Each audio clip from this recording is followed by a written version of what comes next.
Hello students, আমি লোপামুদ্রা আর আমার চ্যানেলের নাম হলো বায়োলজি মন্ত্রা বাই লোপামুদ্রা। আমি এখানে তোমাদেরকে বায়োলজি সিলেবাস পড়াবো।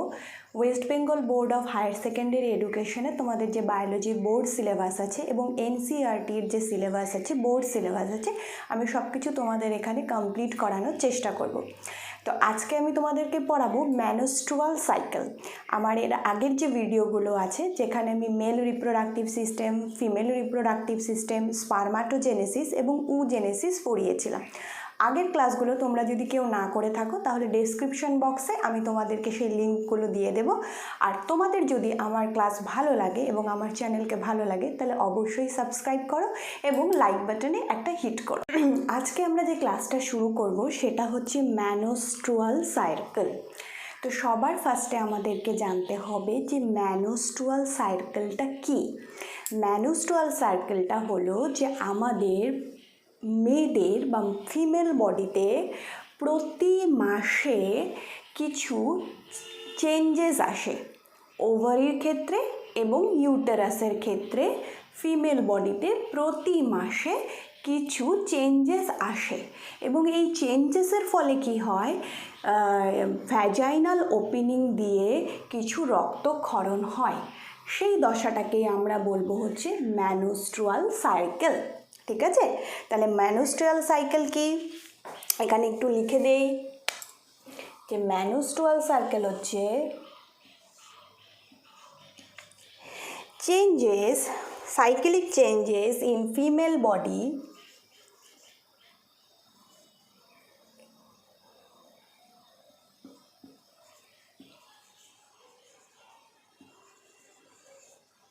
changes in female body per month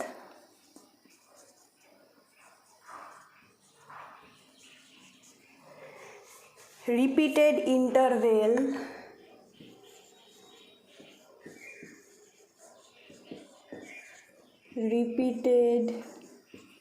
interval 28 or 29 days। ওকে, তার মানে এখানে কি বলছি যে মেনস্ট্রুয়াল সাইকেলটা হচ্ছে কিছু সাইকেলিক চেঞ্জ আসবে ফিমেল বডিতে। কোথায় সেটা আমরা একটু পরে দেখছি যে ওভারি আর ইউটেরাসের মধ্যে কীরকম চেঞ্জেস আসবে এবং কতদিন পর পর আসবে। 28 থেকে 29 দিন বাদে পরপর এই মেনস্ট্রুয়াল সাইকেলটা হচ্ছে চলবে। ঠিক আছে, আচ্ছা, তো সবার ফার্স্টে আমাদেরকে যেটা জানতে হবে যে মেনস্ট্রুয়াল সাইকেলটা কার মধ্যে দেখা যায়। মনে রাখবে মেনস্ট্রুয়াল সাইকেল সবসময় হচ্ছে গিয়ে ম্যামেলিয়া, অর্থাৎ কি ম্যামেলিয়া অর্থাৎ কি স্তন্যপায়ী প্রাণী যারা আছে, স্তন্যপায়ী প্রাণী যারা আছে সেই ম্যামেলিয়া ক্লাস হচ্ছে ম্যামেলিয়া। ওকে, সেই ম্যামেলিয়া ক্লাসের অন্তর্গত বর্গের নাম হলো প্রাইমেটস। এই প্রাইমেটস বর্গে হচ্ছে তোমরা কি করবে, এই মেনস্ট্রুয়াল সাইকেলটা দেখতে পাবে। এই মেনস্ট্রুয়াল সাইকেলটা হচ্ছে দেখতে পাবে। তাহলে হচ্ছে কি বললাম যে মেনস্ট্রুয়াল সাইকেল কার মধ্যে দেখা যাবে, ম্যামেলিয়া অর্থাৎ স্তন্যপায়ী প্রাণী যারা আছে সেই অনেক স্তন্যপায়ী প্রাণী আছে। তো সেই মানে ক্লাস স্তন্যপায়ীর মধ্যে অনেক রকম প্রাণী আছে, অনেক প্রজাতি আছে। তো তাদের যে বর্গ প্রাইমেটস, এই প্রাইমেটস বর্গে হচ্ছে আমরা মেনস্ট্রুয়াল সাইকেলটা দেখতে পাবো। তাহলে প্রাইমেটস বর্গে যে সমস্ত প্রাণীরা আছে তারা কে কে তোমরা জানো, কে মাঙ্কি,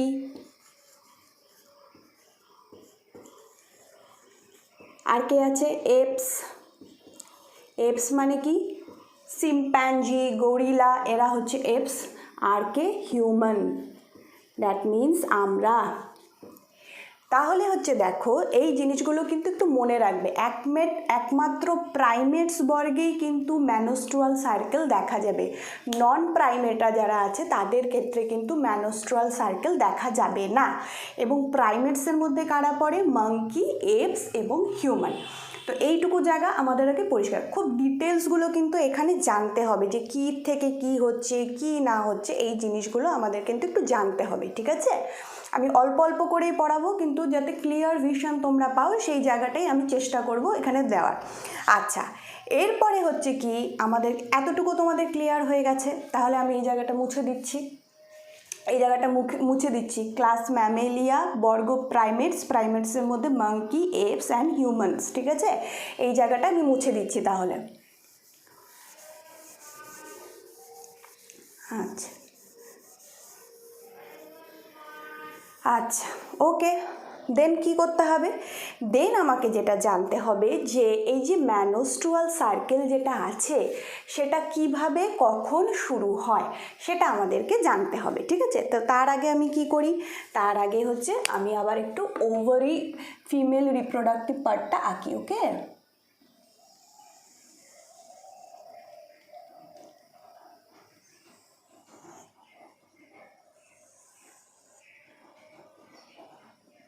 এই জিনিসগুলো কিন্তু অলরেডি তোমাদেরকে আমি যখন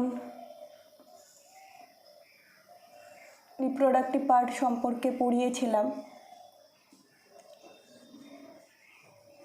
তখন কিন্তু এগুলোর ক্লিয়ার ধারণা দিয়ে দিয়েছিলাম।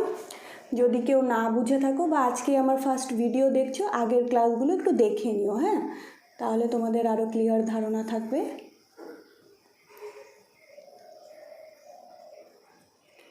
এখানে কি থাকবে? ওভারি থাকবে।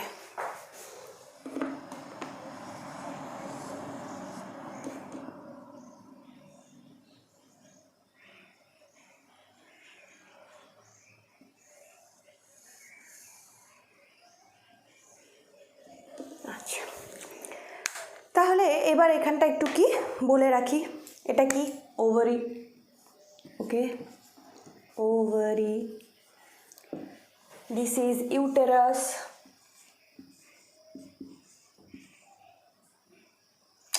sorry,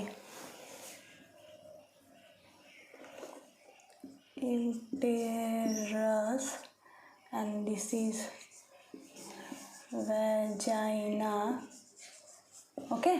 আচ্ছা, এইবার দেখো কি হয়। তো যখন ম্যানোস্ট্রুয়াল সার্কেল কখন শুরু হবে?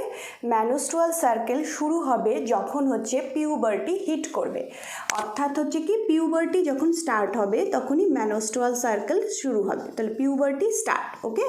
তাহলে পিউবার্টি স্টার্ট কখন হচ্ছে? আমরা আগের দিন পড়েছিলাম 12 থেকে 13 ইয়ার্স অ্যাভারেজ, 13 ইয়ার্স অ্যাভারেজ। আচ্ছা, তার আগে তোমরা জেনেসিসের ক্লাসটা আরেকবার একটু রিপিট করবে, যেখানে আমি তোমাদেরকে কি বলেছিলাম যে ভ্রূণ অবস্থায় ওভারির মধ্যে কি হয়? প্রাইমারি ফলিকলস তৈরি হয়ে যায়। ভ্রূণ অবস্থায় হচ্ছে কি ওভারির মধ্যে প্রাইমারি ফলিকলস তৈরি হয়ে যায়, এগুলো হচ্ছে প্রাইমারি ফলিকল। আচ্ছা, প্রাইমারি ফলিকল। তারপরে কি হয়? শিশুর জন্ম হয়, ফিমেল শিশুর জন্ম হয়, এবং জন্ম হওয়ার পর থেকে তোমাদেরকে আমি বলেছিলাম পিউবার্টি অবধি ওভারির মধ্যে আর কোনো রকম কোনো ডিভিশন হবে না, অর্থাৎ প্রাইমারি ফলিকলগুলো প্রাইমারি ফলিকল হিসেবেই থাকবে। এবং যখন পিউবার্টি আসবে তখন পার ওভারিতে কত ফলিকল থাকবে এটা তোমরা কিন্তু জানো। যখন পিউবার্টি হিট করবে বা পিউবার্টি যখন আসবে তখন 60 থেকে 80,000 ফলিকলস কি ফলিকলস? প্রাইমারি ফলিকলস, ওকে? প্রাইমারি ফলিকলস পার ওভারি থাকবে। তাহলে যখন অলরেডি পিউবার্টি স্টার্ট হবে তখন ওভারির মধ্যে 60 to 80,000 follicles per ovary, primary follicles per ovary থাকবে।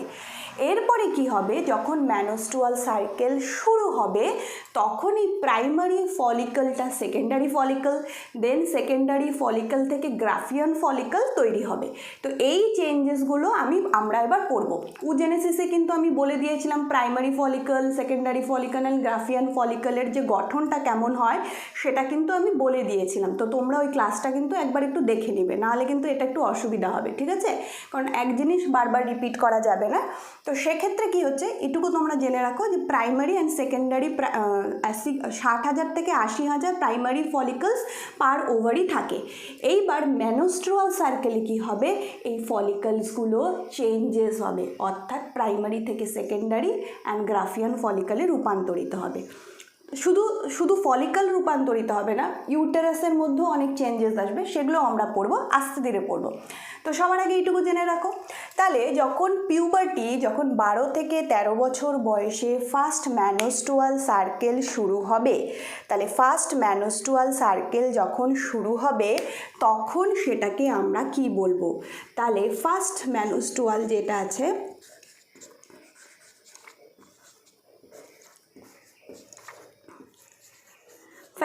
ফার্স্ট মেনস্ট্রুয়াল সাইকেল বা ফার্স্ট মেনস্ট্রুয়াল ডেজ যখন শুরু হবে তখন তাকে আমরা কি বলবো? তাকে আমরা বলবো মেনার্ক।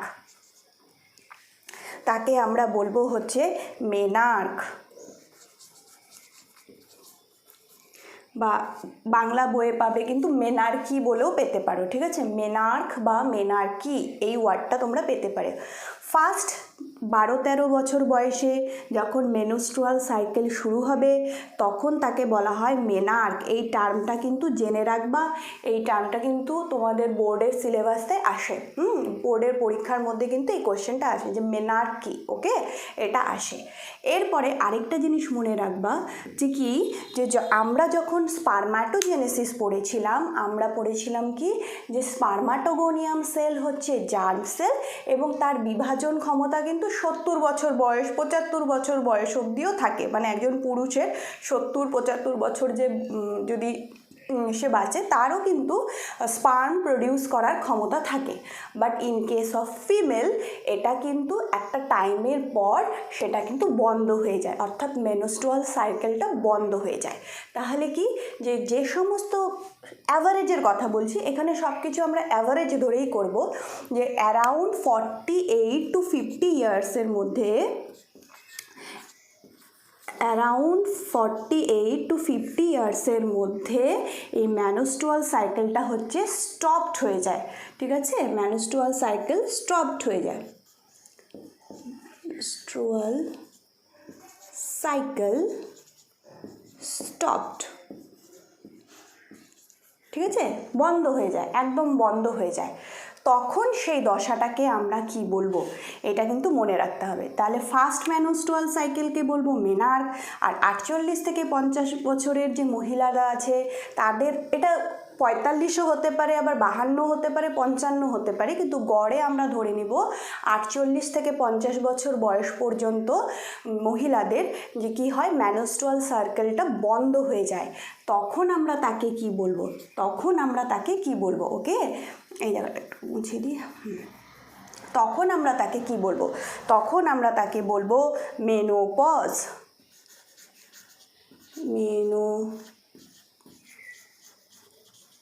মেনোপজ। তাহলে হচ্ছে কি, এই টার্মগুলো কিন্তু একটু মনে রাখতে হবে, কারণ এগুলো কিন্তু বোর্ডের পরীক্ষায় আসে। ফার্স্ট মেনস্ট্রুয়াল সাইকেলকে বলবো মেনার্ক। আর 48 থেকে 50 বছর বয়সে যখন মেনস্ট্রুয়াল সাইকেল বন্ধ হয়ে যায়, পুরোপুরি বন্ধ হয়ে যায়, তখন তাকে আমরা বলবো হচ্ছে মেনোপজ। মেনোপজ হয়ে যাওয়া মানে সেই মহিলা আর কিন্তু মা হওয়ার ক্ষমতা তার থাকবে না, ঠিক আছে? মেনোপজ হয়ে যাওয়া মানে কিন্তু সেই মহিলার আর মা হওয়ার ক্ষমতা থাকবে না। এখানে আরেকটা জিনিস বলে দিই, তার মেনোপজ হয়ে যাওয়া মানে তার কি বলবো, মানে সেক্স করার ক্ষমতা কমে গেছে এরকম কিন্তু না, মানে ইন্টারকোর্স করার ক্ষমতা কমে গেছে এরকম না। মেনোপজ কথাটার মানে হলো তার মা হওয়ার ক্ষমতাটা হচ্ছে বন্ধ হয়ে গেল। এই জিনিসটা কিন্তু মনে রাখবো, এটা ক্লিয়ার ভিশন কিন্তু থাকা চাই, ঠিক আছে? আচ্ছা, এতটুকু ক্লিয়ার। তাহলে এবার আমি পরের স্টেপে যাব। আচ্ছা, এই জায়গাটা ক্লিয়ার? এইবার হচ্ছে আমাকে কি করতে হবে, এই যে প্রাইমারি ফলিকলসগুলো আছে সেই প্রাইমারি ফলিকলসগুলোর কি করতে হবে, আমাকে বৃদ্ধি দেখাতে হবে। অর্থাৎ প্রাইমারি ফলিকলস কীভাবে সেকেন্ডারি অ্যান্ড গ্রাফিয়ান ফলিকলে রূপান্তরিত হচ্ছে সেই জিনিসগুলোকে হচ্ছে আমাদের জানতে হবে। ঠিক আছে, তাহলে কি এখানে একটা হরমোনাল কন্ট্রোল আছে। সেই হরমোনাল কন্ট্রোলটা কি আগের দিনও আমি ক্লাসে বলেছিলাম, আজকে আবার রিপিট করছি। সেটা হচ্ছে কি, যে মনে রাখবে যে যখন পিউবার্টির সময় আসবে, পিউবার্টি যখন হিট করবে, তখন হাইপোথ্যালামাস থেকে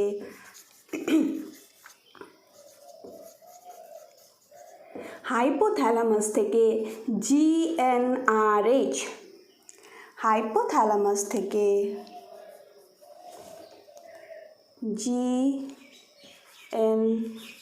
GnRH, that means gonadotropic releasing hormone খরিত হবে। এই গোনাডোট্রপিক রিলিজিং হরমোন কাকে গিয়ে হিট করবে? পিটুইটারিকে হিট করবে। তখন পিটুইটারি থেকে দুই ধরনের হরমোন খরিত হবে, একটা LH যেটা কিনা লিউটিনাইজিং হরমোন, আর একটা হচ্ছে FSH যার নাম হলো গিয়ে ফলিকল স্টিমুলেটিং হরমোন। ওকে, আচ্ছা এইবার দেখো, নাম শুনলেই তুমি বুঝতে পারবা ফলিকল স্টিমুলেটিং হরমোন। তাহলে এই ফলিকল স্টিমুলেটিং হরমোন কাকে গিয়ে স্টিমুলেট করবে? অবভিয়াসলি ফলিকলকে গিয়ে স্টিমুলেট করবে। তো অলরেডি কি আছে, পিউবার্টি যখন আসছে আমার ওভারির মধ্যে কিন্তু প্রাইমারি ফলিকল আছে। তাহলে এই FSH গিয়ে কি করবে? এই FSH গিয়ে ডাইরেক্ট হিট করবে হচ্ছে ওভারির প্রাইমারি ফলিকলকে উদ্দীপিত করবে। ঠিক আছে, যার ফলে কি হবে, প্রাইমারি ফলিকলসগুলো সেকেন্ডারি ফলিকলসে রূপান্তরিত হবে। তাহলে কি প্রাইমারি যে ফলিকলস আছে সেই প্রাইমারি ফলিকলসগুলো কি হবে, সেকেন্ডারি ফলিকলসে রূপান্তরিত হবে। আচ্ছা, তাহলে আমি এইখানেই চেষ্টা করছি দেখানোর। হ্যাঁ, আচ্ছা আমি এই কালিটা দিয়ে দেখাই। তাহলে প্রাইমারি যে ফলিকলস আছে, আচ্ছা এই প্রাইমারি যে ফলিকলস আছে একে উদ্দীপিত করে কি করবে, সেকেন্ডারি ফলিকল তৈরি করবে। আমি এটা ধরে নিলাম সেকেন্ডারি। তাহলে প্রাইমারি ফলিকল রূপান্তরিত হয়ে গেল হচ্ছে সেকেন্ডারি ফলিকলসে। তাহলে আমি এখানে একটু করি সেকেন্ডারি ফলিকলস।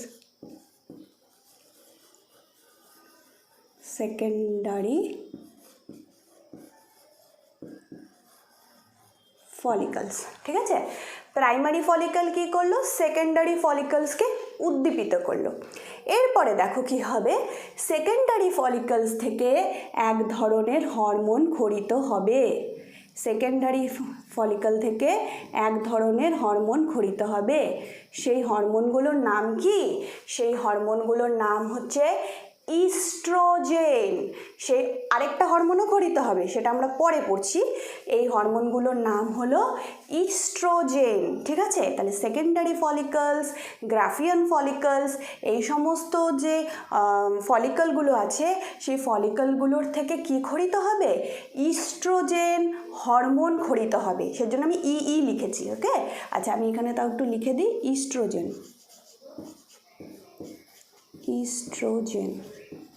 আচ্ছা, ইস্ট্রোজেন হরমোন খরিত হবে। এই ইস্ট্রোজেন হরমোন কি হবে, এই ইস্ট্রোজেন হরমোন হচ্ছে যে এখানে দেখো যে আছে, আমি এখানটায় লিখি যে ব্লাড ভেসিকলের মধ্য দিয়ে এই ইস্ট্রোজেন হরমোনগুলো কি আছে, ব্লাড ভেসিকলের মধ্য দিয়ে সারা বডিতে ছড়িয়ে পড়বে। এটা কিন্তু আমি যখন পিউবার্টি শুরু হচ্ছে তখন কথা বলছি। হ্যাঁ, কারণ হচ্ছে ফিমেল বডিতে দেখবা পিউবার্টি যখন হিট করে তখন কিছু চেঞ্জেস আসে। তো এই চেঞ্জেসগুলো কে করে, সেটা হচ্ছে ইস্ট্রোজেন করে। কিভাবে করে আমি বলছি। তাহলে পিউবার্টি হিট করলো, হাইপোথ্যালামাস থেকে GnRH খরিত হলো, GnRH পিটুইটারিকে হিট করলো, পিটুইটারি থেকে LH এবং FSH হরমোন খরিত হলো। FSH হরমোন করলো কি, ওভারির মধ্যে গিয়ে প্রাইমারি ফলিকলকে উত্তেজিত করলো। প্রাইমারি ফলিকল থেকে সেকেন্ডারি ফলিকল, দেন সেকেন্ডারি ফলিকল থেকে গ্রাফিয়ান ফলিকল তৈরি হচ্ছে, রূপান্তরিত হচ্ছে, এবং এদের ফলিকলসগুলোর মধ্যে থেকে কি হচ্ছে, ইস্ট্রোজেন হরমোন ক্ষরিত হচ্ছে। এই ইস্ট্রোজেন যে হরমোন আছে সেই ইস্ট্রোজেন হরমোন কী করবে, ব্লাড ভেসিকেলের মধ্য দিয়ে সারা বডিতে ছড়িয়ে যাবে। তোমরা জানো হরমোন সবসময় রক্ত দ্বারা বাহিত হয় এবং হচ্ছে কি সারা ব্লাড ভেসিকেলের মধ্য দিয়ে সারা বডিতে ছড়িয়ে যাবে, যার ফলে কি হবে দেখবি মেয়েদের গলার টোন মানে বদলে যায়। মেয়েরা খুব হাই পিচে কথা বলে, ছেলেরা যখন করে কথা বলে, কিন্তু মেয়েরা কিন্তু একটু হাই পিচে কথা বলে, ঠিক আছে? তাহলে গলার স্বরের পরিবর্তন হচ্ছে। 2 নাম্বার হচ্ছে কি, ব্রেস্টটা ডেভেলপড হচ্ছে। তোমরা আগের দিন যে আমি ফিমেল রিপ্রোডাক্টিভ সিস্টেম পড়িয়েছিলাম সেখানে আমি তোমাদেরকে বলেছিলাম যে ব্রেস্ট কীভাবে ডেভেলপ করে। ইস্ট্রোজেন হচ্ছে অ্যাডিপোজ কলা হচ্ছে ব্রেস্টের মধ্যে সঞ্চিত করে, যার ফলে হচ্ছে কি ব্রেস্টটা ডেভেলপড হয়। তাহলে 13 ইয়ার্সের পর থেকে বা 12 ইয়ার্সের পর থেকে কিন্তু মেয়েদের ব্রেস্টটা ডেভেলপড হওয়া শুরু করে দেয়, ঠিক আছে? দেন কি হবে, মেয়েদের যে পেলভিক রিজিয়নটা আছে, যে অর্থাৎ কোমরের পরের যে পোর্শনটা আছে সেটা হচ্ছে চওড়া হয়ে যায়, ঠিক আছে? আগে সরু থাকে তারপরে চওড়া হয়ে যায়। তবে বিভিন্ন রকমের পরিবর্তন মেয়েদের শরীরে কিন্তু দেখা যায় বাইরে থেকে, যেগুলো আমরা এগুলো দেখতে পারি, ঠিক আছে? এবার ভেতরে কি চেঞ্জেস হচ্ছে সেগুলো আমরা দেখব। তাহলে যেরকম ইস্ট্রোজেন টোটাল বডির ওপরে যখন কার্যকারিতা করে, তেমনি ইস্ট্রোজেন কি করে, ইস্ট্রোজেন কিন্তু আবার ইউটেরাসের লেয়ারের মধ্যেও, এই ইউটেরাসের লেয়ারের মধ্যে গিয়েও হচ্ছে এফেক্ট করে। তো আগের ক্লাসে আমি কিন্তু তোমাদেরকে এগুলো বারবার পড়ানো যে ইউটেরাসের 3খানা লেয়ার থাকে। একদম বাইরের যে লেয়ারটা আছে, একদম বাইরের যে লেয়ারটা আছে এখানে যেটা আছে, ওকে, এই একদম বাইরের লেয়ারটাকে আমরা বলবো হচ্ছে কি পেরিমেট্রিয়াম, পেরিমেট্রিয়াম।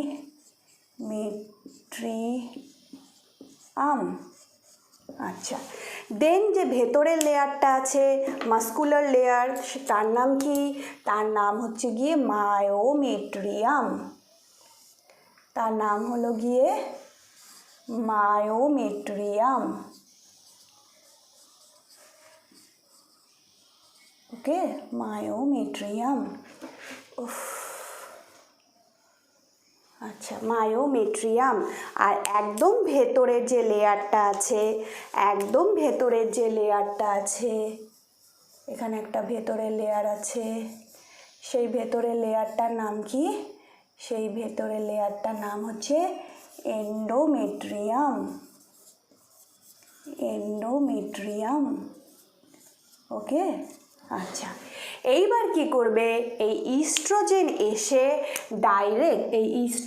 এসে ডাইরেক্ট এন্ডোমেট্রিয়ামকে হচ্ছে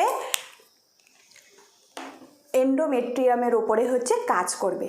জানি কি, এই যে মেনস্ট্রুয়াল সাইকেলে যখন হচ্ছে তোমার ব্লিডিং হয়, সেই ব্লিডিংটা কি বেসিক্যালি হচ্ছে এন্ডোমেট্রিয়ামের ক্ষরণ হয়, যার ফলে সেটা ভ্যাজাইনাল ওপেনিং দিয়ে বাইরে বেরিয়ে আসে। তো বেসিক্যালি যে ব্লিডিংটা হয় সেটা হচ্ছে গিয়ে এন্ডোমেট্রিয়ামের ক্ষরণ। তাহলে এতটুকু ক্লিয়ার সবার? এতটুকু ক্লিয়ার হয়ে গেছে। এরপরে কিন্তু আমি আরও চেঞ্জেস করব, কারণ কি করে কি চেঞ্জেস হবে সেগুলো আমাকে বলতে হবে। তো এতটুকু ক্লিয়ার হয়ে গেছে। আচ্ছা, মেনস্ট্রুয়াল, একটু এই জায়গাটা বলে দিই যে মেনস্ট্রুয়াল সাইকেল কতদিন চলে। তাহলে মেনস্ট্রুয়াল সাইকেল চলবে হচ্ছে, এটা মনে রাখবে যে মেনস্ট্রুয়াল সাইকেল কতদিন চলে। তাহলে মেনস্ট্রুয়াল সাইকেল চলে হচ্ছে 3 to 5 days। সরি, সাইকেল বলবো না, মেনস্ট্রুয়াল ডেজ চলে, ঠিক আছে? মেনস্ট্রুয়াল ডেজ চলে হচ্ছে 3 to 5 days, কিন্তু টোটাল সাইকেল দ্যাট মিনস ধরো আমি তোমাকে বলছি আজকে ডেট কত, আজকে ডেট হচ্ছে গিয়ে 25 তারিখ, হয়তো হ্যাঁ 25 হবে, আজকে হচ্ছে 25শে জুন। তো সাপোজ ধরো যে 25 তারিখে 25 জুন একজনের মেনস্ট্রুয়াল ডেজ শুরু হলো, ওকে, মেনস্ট্রুয়াল ডেজ শুরু হলো। তাহলে 3 থেকে 5 দিন ওর মেনস্ট্রুয়াল ডেজ চলবে। তাহলে কতদিন ওর মেনস্ট্রুয়াল ডেজ চলবে? 25 তারিখে যদি শুরু হয় তাহলে 25, 26, 27, 28, 29, তাহলে 29 জুন পর্যন্ত ওর মেনস্ট্রুয়াল ডেজ থাকবে। এই টাইমটাকে আমি বলবো হচ্ছে মেনস্ট্রুয়াল ডেজ, menstrual days, ওকে, এটাকে আমরা বলবো হচ্ছে মেনস্ট্রুয়াল ডেজ। তাহলে এটা কত দিন অবধি চলবে? 29th জুন অবধি চলবে। 29th জুনের পরে ওর কিন্তু আর ব্লিডিং হচ্ছে না, তার মানে কি মেনস্ট্রুয়াল সাইকেল চলছে না? চলছে, এটা কিন্তু মনে রাখতে হবে, চলছে।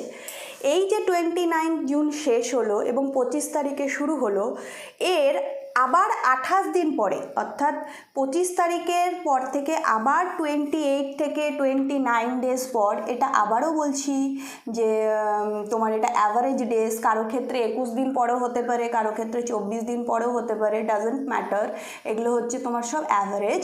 28 থেকে 29 ডেজ পরে আবার কি হবে? মেনস্ট্রুয়াল সাইকেল শুরু হবে। তাহলে আমি ধরে নিই সেকেন্ড যেটা আছে সেটা হচ্ছে হয় 23শে July, 23rd July or 23rd July or 22nd July or আবার মেনস্ট্রুয়াল সাইকেল শুরু হবে, এই মেনস্ট্রুয়াল ডেজ শুরু হবে। এই যে 25শে জুন থেকে পরবর্তী 23rd জুলাই পর্যন্ত যে সময়কাল, সেটাকে কিন্তু আমরা বলবো হচ্ছে মেনস্ট্রুয়াল সাইকেল। ওকে, মেনস্ট্রুয়াল ডেজ চলে হচ্ছে 3 থেকে 5 দিন। এটা কমপ্লিট হয়ে যাওয়ার পরে পরবর্তী যে আবার মেনস্ট্রুয়াল ডেজ শুরু হবে, আমি ধরে নিলাম অ্যাভারেজে 22nd or 23rd or 21st July, সেই যে মধ্যবর্তী যে সময়কাল, সেটাকে আমরা বলবো হচ্ছে মেনস্ট্রুয়াল সাইকেল। ঠিক আছে, তাহলে এটুকু জায়গা ক্লিয়ার হয়ে গেল। এরপর আমি পরবর্তীটা যাব, কারণ প্রত্যেকটা জিনিসের কিন্তু একটা গ্রাফ আছে, প্রত্যেকটা একটা দশার নাম আছে, সেই জিনিসগুলো পড়তে হবে। ঠিক আছে, তাহলে এতটুকু তোমাদের ক্লিয়ার হয়ে গেছে।